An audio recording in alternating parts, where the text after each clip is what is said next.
Moal aya kaberkahan lamun anak pamajikan dibohongan. Najan gaji 5 juta sabulan, percuma sabab Allah moal ngaridoan. Cing ngaji diri, cing ngaca ka keluarga, fokus kana usaha, keur maraban keluarga. Tah eta nu disebutkeun kepala rumah tangga. Sanes hebat ku bisa usaha, sanes pangalana berjuta-juta, tapi rejeki saeutik kadahar ku keluarga, eta teh tos gagahna kacida. Sanaos salaki tukang kuli, sanes pagawe negeri, najan teu berpangkat, nu penting ngajadikeun istrina wanita terhormat. Lamun cinta disebut anugerah, mikanya jadikeun amanah. Lamun nikah disebut sunnah, maka nafkah sing jadi ibadah.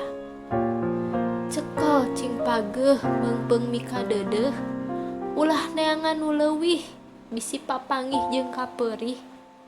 Ulah neangan nu sampurna da moal aya, mending ge nu aya disampurnakeun. Hade rupa mah kur maturan keur di dunya, hade akhlak nu maturan mah cek jaga.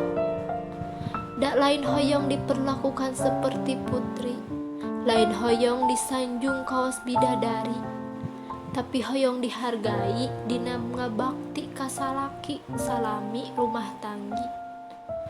Sok usaha ayeuna mah teh bari usoli, niatan keur anak istri, pasrah rejeki, loba nyesa saeutik ge pasti mahi. Niatan dina manah ku bismillah, nyiar kipayah nu barokah, mugi awe doa urang teh diijabah, sangkan jadi kabungah, hirup tenang tumaninah.